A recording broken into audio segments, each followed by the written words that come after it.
యం బ్రహ్మా వరుణేంద్ర రుద్రమరుతస్తున్వంతి దివ్యైస్తవైః వేదైః సాంగపదక్రమోపనిషదైః గాయంతి యం సామగాః ధ్యానావస్థితతద్గతేన మనసా పశ్యంతి యం యోగినో యస్యాంతం న విదుఃసురాసురగణా దేవాయ తస్మై నమః. శ్రీ మహాగణాధిపతయే నమః. శ్రీ మహాసరస్వత్యై నమః. శ్రీ గురుభ్యో నమః. శుక్రగోచారము అంటే శుక్రుడు రాశి మారుతున్నటువంటి సందర్భంలో జాతకునికి ఎలాంటి ఫలితాలు ఇస్తాడు? శుక్రుడు శుభగ్రహము కాబట్టి శుక్రుడి యొక్క సంచారము తద్వారా కలిగేటువంటి ఫలితాలు మనకు చాలా ముఖ్యమైనటువంటివి. ప్రతి మనిషి కూడాను జీవితంలో సుఖమయమైనటువంటి ఒక అర్థవంతమైనటువంటి జీవితాన్ని గడపడానికి శుక్రుడి యొక్క అనుగ్రహము అంటే మన జన్మ జాతకంలో శుక్రుడు మంచి స్థానాలలో ఉండడము, గోచార రీత్యా మంచి స్థానాలలో శుక్రుడు సంచరించడము, ఇది చాలా ఆవశ్యకమైనటువంటి విషయం. కనుక శుక్రుడి యొక్క ఫలితం పైన మనము ఫోకస్ పెడదాం. శుక్రుడు ముఖ్యంగా మనకు ఎలాంటి ఫలితాలు ఇస్తాడు జాతకంలో లేదా గోచార రీత్యా సంచరిస్తున్నప్పుడు అనే విషయాన్ని మనం చూసినట్టయితే శుక్రుడు ముఖ్యంగా మనకు సౌఖ్యాన్ని, సంతోషాన్ని, ఆనందాన్ని ఇచ్చేటువంటి గ్రహం. అదేవిధంగా సంతోషము జీవితంలో ఉండాలి అనంటే కొంతవరకు ధనం కూడాను మనకు ప్రాప్తమై ఉండాలి, అంటే సంప్రాప్తం కావాలి. దానికి కూడాను కారకుడు శుక్రుడు, వివాహకారకుడు శుక్రుడు, దాంపత్యము అన్యోన్యముగా ఉండడానికి అన్ని విధాలుగా సహకరించేటువంటి గ్రహము శుక్రగ్రహము. ప్రేమ వ్యవహారాలు, వాహనాల విషయం మూలకంగా మనకు సంతృప్తి జీవితంలో పొందడము, స్త్రీల విషయంలో మనము సంతోషంగా ఉండడము, స్త్రీల మూలకంగా మనకు పనులు నెరవేరడము, విలాసవంతమైనటువంటి జీవితం గడపడము, ఒప్పందాలు చేసుకోవడం, ఆర్థిక ఒప్పందాలు కానివ్వండి, పని విషయంలో ఒప్పందాలు కానివ్వండి, వీటన్నిటికీ కూడాను శుక్రుడు కారకుడు అన్నమాట. అంతేకాకుండా జీవితంలో ఆనందము, శృంగారము, అలంకారము, వ్యాపార విషయంలో లాభాలు, ఇవన్నిటికీ కూడాను కారకుడు శుక్రుడు. అలాంటి శుక్రుడి యొక్క గోచారము ఎలా ఉంది, అన్ని రాసులకు, ద్వాదశ రాసుల వారికి ఎలా ఉంది అనేటువంటి విషయం మనము తెలుసుకుందాం. మిథున రాశి వారికి శుక్ర గోచారము ఎలా ఉందో తెలుసుకుందాం. 14 మే 2026 నుండి 8 జూన్ 2026 మధ్యకాలంలో శుక్రుడు మిథున రాశిలో సంచరిస్తున్నాడు. మిథున రాశిలో సంచారము అనంటే జన్మస్థానంలో సంచారం అన్నమాట. మిథున రాశి వారికి జన్మస్థానము శుక్రుడికి చాలా మంచి స్థానం, శుభ ఫలితాలను ఇచ్చేటువంటి స్థానంలో సంచరిస్తున్నాడు. చాలా కలిసి వచ్చేటువంటి అంశం. ఇక ఈ జన్మస్థానంలో సంచరించడం మూలకంగా మనకు ఎలాంటి ఫలితాలు ఉంటాయి? శుక్రుడు చాలా ముఖ్యమైనటువంటి గ్రహము. వ్యక్తిత్వానికి ఆకర్షణ అనేటువంటిది బాగా కనబడుతుంది. అంటే మీకు సమాజంలో కానివ్వండి, స్నేహితుల వద్ద కానివ్వండి, ఆత్మీయుల వద్ద కానివ్వండి, కుటుంబంలో కానివ్వండి, మీకు ఆకర్షణ అనేటువంటిది పెరుగుతుంది. అంటే మీరు మాట్లాడేటువంటి విధానం కానివ్వండి, మీ నేచర్ కానివ్వండి, బిహేవియర్ మూలకంగా మిమ్మల్ని చాలామంది ఆకర్షించేటువంటి అవకాశాలు ఉంటాయి. ఇక ముఖ్యంగా స్వరాశిలో సంచరిస్తున్నాడు కాబట్టి శుభ ఫలితాలు ఎక్కువగా ఉండే అవకాశం. ఇకపోతే గౌరవప్రదమైనటువంటి జీవితము ఈ సమయం లోపల ఉంటుంది. ఆదరణ పెరుగుతుంది. రాజకీయ నాయకులకు ప్రజాదరణ పెరుగుతుంది. సామాన్య జీవితాన్ని గడుపుతున్నటువంటి వాళ్లకు కూడాను సమాజం లోపల ఆదరణ పెరిగేటువంటి అవకాశం బాగా కనబడుతుంది. కొత్త వారితో పరిచయాలు, దాంపత్య సౌఖ్యము అనురాగవంతంగా ఉంటుంది. ఆప్యాయతతో ఉంటారు. ఇకపోతే ఆరోగ్యపరంగా కొంత మీరు జాగ్రత్తలు తీసుకోవాలి. జన్మస్థానము గోచార రీత్యా అనుకూల స్థానమే అయినప్పటికీ ఈ 1వ స్థానంలో సంచరిస్తున్నటువంటి సమయంలో చిన్న చిన్న వ్యాధులు ప్రబలేటువంటి అవకాశాలు ఉంటాయి. కాబట్టి మీరు ఆరోగ్యాన్ని ఓవర్లుక్ చేయకుండా ఉండాలి. ఇకపోతే కళారంగంలో ఉన్నటువంటి వారికి మంచి పేరు వస్తుంది.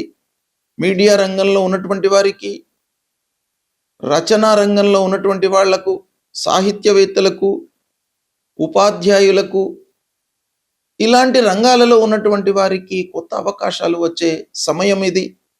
వ్యాపార ఒప్పందాలు లాభిస్తాయి. ప్రయాణాలు అనుకూలిస్తాయి. విదేశీ సంబంధాలు బలపడతాయి. విద్యార్థులకు మంచి ఏకాగ్రత ఉంటుంది ఈ సమయం లోపల. కాబట్టి ఏకాగ్రత అనేటువంటిది కూడాను చాలా కావలసినటువంటి అంశం విద్యార్థులకు. మనము ఎన్ని గంటలు చదువుతున్నాము అనేటువంటిది కాకుండా ఎంత మనస్సు నిలిపి ఏకాగ్రతతో చదువుతున్నాము అనేటువంటిది ముఖ్యమైనటువంటి విషయం గనక శుక్రుడి మూలకంగా మీ లోపల ఏకాగ్రత వస్తుంది విద్యార్థులకు. కాబట్టి దాన్ని మీరు సద్వినియోగపరచుకోండి. ఇకపోతే డిజైనింగ్ రంగంలో ఉన్నటువంటి వారికి, ఫ్యాషన్ రంగంలో ఉన్నటువంటి వారికి చాలా అనుకూలమైనటువంటి సమయం. కుటుంబంలో మీ మాటకు విలువ పెరుగుతుంది. కొత్త వస్త్రాలు, అలంకార వస్తువులు, ఆభరణాలు ఇవి కొనాలి అనేటువంటి ఒక ఆసక్తి పెరుగుతుంది. ప్రేమ వ్యవహారాలలో అనుకూలమైనటువంటి సమయము. ఆధ్యాత్మికత పైన ఆసక్తి పెరుగుతుంది. మిత్రుల సహాయం కూడాను మీకు అన్ని విధాలుగా లభిస్తుంది. గౌరవప్రదమైనటువంటి సమావేశాలలో పాల్గొంటారు. శుభకార్యాలకు వెళుతుంటారు. మీరు కూడాను శుభకార్యాల విషయమై నలుగురిని ఆహ్వానిస్తారు. అంటే శుభకార్యాలు జరిగే అవకాశం బాగా ఉంది. వివాహాది శుభకార్యాలు. ఇకపోతే రావాల్సినటువంటి డబ్బు అందుతుంది. కోర్టు వ్యవహారాలలో అభివృద్ధి కనబడుతుంది. ఉద్యోగంలో మీరు ప్రశంసలను పొందుతారు. అంటే మీ పనితనానికి గుర్తింపు లభిస్తుంది. నలుగురు మిమ్మల్ని కొనియాడడం అనేటువంటిది ఈ సమయంలో మీకు చాలా సంతృప్తినిచ్చేటువంటి అంశం. మహిళలకు ముఖ్యంగా ఈ సమయం బాగా కలిసి వస్తుంది. సంతృప్తిగా ఉంటారు. అయితే కొంత ఆరోగ్యపరమైనటువంటి చిన్న చిన్న సమస్యలు తలెత్తే అవకాశం ఉంది కాబట్టి దానిపైన మనస్సు నిలపాలి. పిల్లలతో ఆనందంగా గడుపుతారు. కొత్త అవకాశాలు వస్తాయి. మొత్తం మీద గౌరవప్రదమైనటువంటి జీవితము ఈ మిథున రాశి వారికి ఈ శుక్రుడు సంచరిస్తున్నటువంటి సమయంలో కలుగుతుంది. దీన్ని సద్వినియోగపరచుకోండి. శుక్ర గోచారము అత్యంత ప్రాధాన్యతను సంతరించుకున్నటువంటి సంచారము. శుభగ్రహాలలో శుక్రుడు చాలా ముఖ్యమైనటువంటి గ్రహము. అయితే ఇలాంటి శుక్రుడు ప్రతికూలంగా ఉన్నప్పుడు, అంటే సాధారణంగా శుక్రుడికి గోచార స్థానాలు ఎక్కువగా చెప్పబడి ఉన్నాయి. అంటే శుభస్థానాలు ఎక్కువగా ఉన్నాయి. 12 స్థానాల లోపల 9 స్థానాలలో సంచరిస్తున్నటువంటి సమయంలో శుభ ఫలితాలను ఇస్తాడు. కేవలము శుక్రుడికి కవి అగ దశ షడ్ వర్జ అన్నారు శాస్త్రం. అంటే శుక్రుడు 6వ స్థానము, 7వ స్థానము, 10వ స్థానము ఈ 3 స్థానాలలో సంచరిస్తున్నటువంటి సమయం లోపల ప్రతికూలమైనటువంటి ఫలితాలు ఇస్తాడు. మిగతా అన్ని స్థానాల లోపల కూడాను శుభ ఫలితాలను ఇస్తాడు. అంటే దాదాపు 9 స్థానాలలో శుభ ఫలితాలను, 3 స్థానాలలో సంచరిస్తున్నప్పుడు ప్రతికూలమైనటువంటి ఫలితాలను ఇస్తాడు. అంటే సాధారణంగా శుక్రుడి యొక్క సంచారము 75% మనకు మంచి ఫలితాలను ఇచ్చే అవకాశాలు ఉంటాయి. అయితే ఈ స్థానము, గోచార స్థానము ఒకటే కాకుండా రాశి అధిపతి, మన రాశికి అధిపతి ఎవరు, ఈ శుక్రుడు మన రాశికి ఎలాంటి సంబంధం ఉంది, శుక్రుడు ఏ రాశిలో సంచరిస్తున్నాడు, ఈ సంచరిస్తున్నటువంటి సమయంలో ఏదైనా పాపగ్రహ వేద ఉందా, విపరీత వేద ఏదైనా ఉందా, వీటన్నిటిని కూడాను పరిగణనలోకి తీసుకోవాలి. ఓవరాల్గా మనకు ప్రతికూలంగా ఉన్నప్పుడు మనం ఏం చేయాలి? సాధారణంగా 6, 7, 10 ఈ స్థానాల్లో సంచరిస్తున్నప్పుడు మనకు దుష్ప్రభావాన్ని ఇచ్చేటువంటి అవకాశాలు ఉన్నాయి. తద్వారా ఎలాంటి ఫలితాలు వస్తాయి దుస్థానాలలో సంచరిస్తున్నప్పుడు అనంటే ఖర్చులు పెరుగుతాయి, మానసికంగా ఒత్తిడి పెరుగుతుంది, దాంపత్య విషయాలలో కొన్ని ఇబ్బందులు. శుక్రుడు దాంపత్యానికి కారకుడు కాబట్టి మనకు గోచార రీత్యా ప్రతికూలంగా సంచరిస్తున్నప్పుడు భార్యాభర్తలు కొంచెం సహనంతో ఉండాలి. అంటే వాళ్ళ విషయం లోపల కొంత జాగ్రత్త అవసరము. విలాసవంతమైనటువంటి ఖర్చులు పెట్టిస్తాడు కాబట్టి ఆ ఖర్చుల నియంత్రణ కూడాను మనకు అవసరము. అయితే ఇవన్నీ ఉన్నప్పటికీ పరిహారం మనం ఏం చేసుకోవాలి అనేటువంటి విషయం కూడాను ప్రధానమైనటువంటి అంశము. అయితే శుక్రుడు ప్రధానంగా ప్రతికూలంగా ఉన్నప్పుడు మనము శుక్రుడికి సంబంధించినటువంటి మూలమంత్ర జపం చేసుకోవడము, మహాలక్ష్మి అష్టోత్తరాన్ని ప్రతినిత్యం కూడాను పఠించడము,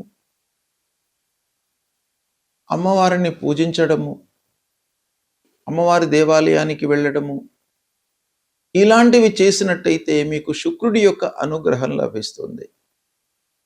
ముఖ్యంగా తెల్లటి వస్త్రాలను మీరు ఎక్కువగా ధరించండి ఈ సమయం లోపల. తద్వారా మీకు శుక్రుడి యొక్క అనుగ్రహం లభిస్తుంది, మీకు మంచి ఫలితాలను ఇస్తాడు.